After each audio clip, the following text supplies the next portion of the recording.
Example number 22। तो यहाँ देखो, यहाँ से एग्जाम्पल थोड़े से चेंज है। क्यों? क्योंकि यहाँ प्रोडक्ट की फॉर्म में क्या है, ई पावर एक्स है। ये जो ब्रैकेट आपको दिया ना, ये ई पावर एक्स है। और यहाँ पे भी देखो तो इस पूरे के प्रोडक्ट में क्या है, ई पावर एक्स है।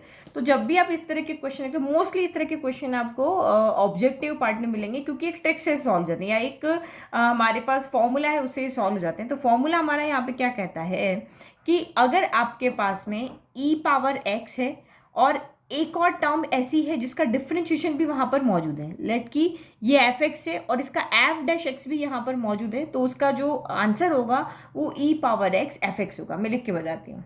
ये देखो, ये रखा मैंने, इफ इक्वेशन, और आप यहाँ पे भी बोलते हैं if integrand is of the form integration of e power x f x plus f dash x d x, तो इसका जो सोल्यूशन होगा, आंसर होगा, वो e power x f x plus c हो जाएगा। तो आप डायरेक्ट यहाँ पे जो क्वेश्चन आता है तो इसमें ढूंढ लो कि कौन एफ एक्स है, कौन एफ डैश एक्स है, और सीधा का सीधा आंसर यहाँ पर आप लिख सकते हो। तो यहाँ इस क्वेश्चन की अगर बात करें तो e power x as it is है, और हमें पता है कि टेन इनवर्स एक्स का जो डिफरेंशिएशन होता है वो ये होता है 1/1 प्लस एक्स स्क्वायर। तो ये आपका एफ एक्स है, ये आपका एफ डैश एक्स है। तो इसका आंसर क्या हो जाएगा, आप बिना सॉल्व के बता सकते हो कि e power x tan inverse x plus c, इसका यहाँ पे क्या होगा, आंसर होगा। तो बस हमें तो बस बताना है, अगर ऑब्जेक्टिव है तो डायरेक्ट आप देख करके टिक कर लो, और नहीं आपका सब्जेक्टिव फॉर्म में आ रहा है तो आप सॉल्व कर लो।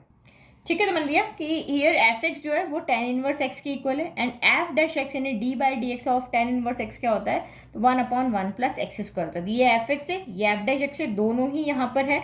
तो आपका फाइनल सोल्यूशन यहाँ पे क्या हो जाएगा, तो therefore I equal to आपका हो जाएगा e power x f x. F x कौन है यहाँ पे, tan इनवर्स एक्स प्लस आपका सी होता है। तो फर्स्ट क्वेश्चन में तो हमें कोई प्रॉब्लम नहीं है, मैंने इजीली सॉल्व कर लिया।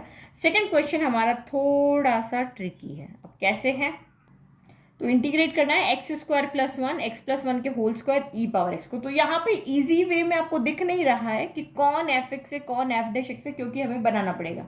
अगर मैं एक्स प्लस वन, 1/x+1 के इस होल स्क्वायर को अगर टी लेती हूँ, तो ये मेरा -1/x+1 पावर 4 ऐसा कुछ आंसर आएगा। वो आपका यहाँ पे डी टी होगा, जो हमारे पास यहाँ है नहीं, इसमें भी नहीं है। तो एक बार क्वेश्चन को देख करके आप उस मेथड को भूल जाओ, इस फॉर्मूले को भूल जाओ। अगर ये क्वेश्चन एग्जाम में आता है तो आप कैसे इसको सॉल्व करोगे, क्या दिमाग में लेकर के आओगे कि मेरे पास यहाँ पे एक एक्सपोनेंशियल फंक्शन है और एक ये वाला फंक्शन है, तो मैं यूवी मेथड भी नहीं लगा सकती क्योंकि ये बहुत बड़ा हो रहा है और ये ई पावर एक्स के साथ है। तो इसको डिफ्रेंशिएट करना, यानी कि फॉर्मूले के अंदर आपको उसको पुट करना, ये आपका बहुत लेंदी हो जाएगा। फर्स्ट फंक्शन सेकंड फंक्शन करके सॉल्व करना, तो ये मेथड भी मेरा नहीं हो रहा, मेरा तो पार्शियल फ्रैक्शन भी नहीं हो रहा, मेरा ई पावर एक्स वाला भी नहीं हो रहा। तो मैं क्या करती हूँ, इसको थोड़ा सा सॉल्व करें, थोड़ा इजी फॉर्म में लेकर आते हैं ताकि कोई ना कोई मेथड तो यहाँ पे लगे। तो इजी फॉर्म में लाने का दिमाग में लाके सबसे पहले क्या दिमाग में आता है कि भाई डिनोमिनेटर को कैसे भी हटाएं। डिनोमिनेटर अगर हट जाएगा तो इनका इनका बाय पार्ट से भी हो जाएगा, कैसे भी करके सॉल्व हो जाएगा। तो डिनोमिनेटर कैसे हटाए, तो नीचे x+1 का होल स्क्वायर है, तो ऊपर भी कुछ ऐसा ही बनाए ताकि डिनोमिनेटर कैंसिल हो जाए। तो अब यहाँ पे देखो, मुझे x+1 का होल स्क्वायर बनाना है। तो देखो ये ए स्क्वायर, मैं इसको मान लेती हूँ ये बी स्क्वायर है, वन को हम वन का स्क्वायर लिख सकते हैं। तो ए स्क्वायर बी स्क्वायर, तो 2ab क्या होगा, तो 2ab यहाँ पे हो जाएगा x square plus one square. तो ए प्लस बी यानी 2x हो जाएगा। कैसे होगा, देखो 2a कितना है तो x है, b कितना है तो आपका 1 है, तो 2ab यानी 2x हो जाएगा। अब हमने प्लस किया तो यहाँ पे हमको माइनस भी करना पड़ेगा, ये नहीं कि हमने सिर्फ इसको प्लस कर लिया। तो ये x+1 का होल स्क्वायर हो गया, ये dx हो गया। अब मैं इन तीनों को मिला करके x+1 का होल स्क्वायर लिख सकती हूँ। देखो जैसे दिमाग चल रहा है वैसे हम काम कर रहे हैं हम, बिल्कुल। अगर आपको यही वाला मेथड लेना है, ये ऊपर वाला, तो आपको बुक में सॉल्व दिया हुआ है, लेकिन आप एग्जाम में उस मेथड को ध्यान नहीं रख सकते। जो आपका क्वेश्चन देख के दिमाग चलेगा उसके अकॉर्डिंग आपको सॉल्व करना पड़ेगा। तो ये आपका यहाँ पे क्या हो गया, ऊपर इन तीनों को मिला करके, तो ये हो गया मेरा x+1 का होल स्क्वायर, ये बच गया माइनस का 2x, और नीचे भी बन गया x+1 का होल स्क्वायर, और ये ई पावर एक्स हमारा चल रहा था ना, तो ये ई पावर एक्स यहाँ लिख लेते हैं, और ये हो गया आपका dx। चलो अब इसको हम इसके इसके नीचे अलग अलग लिख लेते हैं। तो ये ई पावर एक्स हो गया, ये आपका x+1 का होल स्क्वायर अपॉन x+1 का whole square -2x upon x+1 का होल स्क्वायर, और ये dx हो गया। तो ये तो आपका कैंसिल होके 1 हो गया। तो ये हो गया e power x integration of 1 -2x upon x+1 का होल स्क्वायर, और dx हो गया। तो मैं क्या करती हूँ, ये इंटीग्रेशन दोनों के साथ अलग अलग ले लेती हूँ, क्योंकि यहाँ पे तो इंटीग्रेशन इजीली हो रहा है। ये हो गया integration of e power x dx हो गया 2 को हम बाहर ले लेते हैं, तो यहाँ पे आपका हो गया x अपॉन x प्लस 1 का होल स्क्वायर ई पावर x dx हो गया। तो ये तो आपका इजीली सॉल्व हो जाएगा। अब इसका क्या करना है, तो ये तो हमारा अभी भी इंटीग्रेट नहीं हो रहा। अब मैं क्या लेट करूँ, ये तो एफ एक्स प्लस यानी इस फॉर्मूले के अकॉर्डिंग भी नहीं बन रहा, और अगर बाय पार्ट करना चाहो तब भी मेरा अभी तक तो डिनोमिनेटर यहाँ से हटा ही नहीं, तो फिर क्या करें।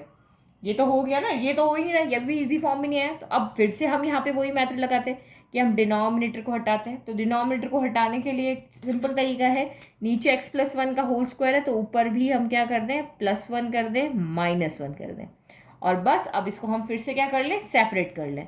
तो ये आपका यहाँ पे हो जाएगा integration of e power x dx minus का 2 integration of x plus 1 upon x plus 1 का होल स्क्वायर, फिर माइनस माइनस ये आपका यहाँ पे क्या हो जाएगा, प्लस dx लिख लेते हैं।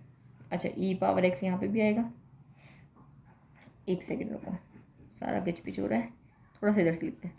Integration of e power x dx हो गया, फिर माइनस का 2 और integration of e power x को हमने एज इट इज लिख लिया, इसी को यहीं पे सेपरेट करते हैं ना, x plus 1 upon x plus 1 का whole square -1 upon x plus 1 का होल स्क्वायर, और ये dx हो गया।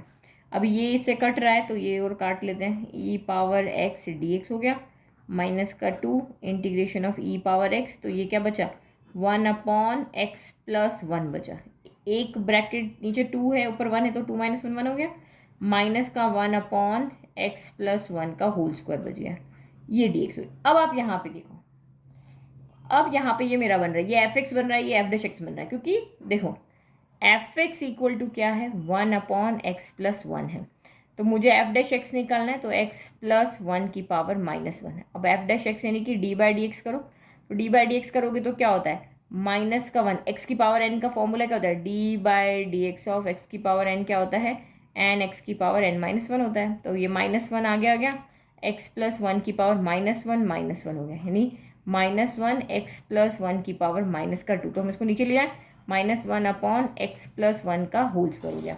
देखो -1 अपॉन एक्स प्लस 1 का होल स्क्वायर, तो ये एफ एक्स हमें मिल गया, और ये हमारा क्या हो गया, एफ डैश एक्स हो गया, ये एफ डैश एक्स हो गया, ये एफ एक्स हो गया। तो अब हमारा फॉर्मूला लग गया, अब ये हमारा ये तो डायरेक्ट इंटीग्रेट हो गया, ई पावर एक्स हो गया माइनस का 2, यहाँ पे फॉर्मूला हमारा क्या होता है, e power x f x plus f dash x d x क्या होता है, e power x f x होता है, तो e power x f x कौन है, तो ये वाला है, ई पावर एक्स और एफ एक्स कौन है, 1 अपॉन एक्स प्लस 1 प्लस आपका सी, बस इसको अरेंज्ड फॉर्म में लिख दो। अब बुक में आप बोलोगे तो ये आंसर नहीं है, तो इसको और सॉल्व करना पड़ेगा, तो और सॉल्व क्या करो, ई पावर एक्स यहाँ भी, ई पावर एक्स यहाँ भी है, तो ई पावर एक्स को कॉमन ले लो, अदरवाइज आप यहाँ पे भी छोड़ सकते हो। यहाँ से 1 बचा, माइनस का 2 अपॉन एक्स प्लस 1 बचा, प्लस का सी हो गया, एलसीएम ले लो, तो ये ई पावर एक्स हो गया, एक्स प्लस 1 हो गया, एक्स प्लस 1 पूरा का पूरा उधर चला जाएगा, तो एक्स प्लस 1 -2 हो गया, प्लस सी हो गया, तो ये आपका क्या कितना हो गया, ई पावर एक्स 2 में से 1 गया तो 1 बचा, लेकिन negative, x -1 upon x plus 1 plus आपका सी, और देखोगे तो यही आपका आंसर है, ई पावर एक्स बाद में लिखा हुआ है। ठीक है, तो यहाँ हमने क्या देखा कि जो हमारा ये टर्म है वो हमारी एफ एक्स है, और ये जो टर्म है वो हमारी एफ डैश एक्स है, ये यहाँ पे लिखा हुआ है, एफ डैश एक्स है, ये एफ एक्स। तो देखो आप एक स्टेप लेकर के चले कि कुछ याद नहीं किया हमने कि इसको क्या सॉल्व करना है, कैसे करना है, कुछ सॉल्व नहीं किया हमने। हम देखा कि ई पावर एक्स वाला जो मेथड है, हमारा जो फॉर्मूला है, ये भी इसमें नहीं लग रहा है।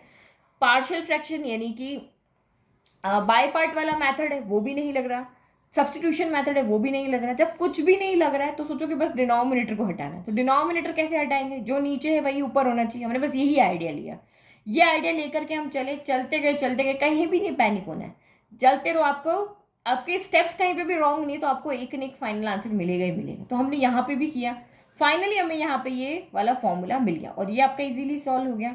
यहाँ पे भी छोड़ दोगे तब भी आंसर राइट है, पर नहीं बुक से मैच करना है, तो बुक से भी मैच करके मैंने बता दिया। तो ये क्वेश्चन आपका यहाँ पे क्या है, ट्रिकी क्वेश्चन है। इस तरह के क्वेश्चन को हम क्या कहते हैं, ट्रिकी क्वेश्चन है। तो ये एक इंपॉर्टेंट क्वेश्चन है। इंपॉर्टेंट जो भी लिखा रहे हैं दैट मीन्स आपको you should practise before your exam, you have to practise before your exam, okay.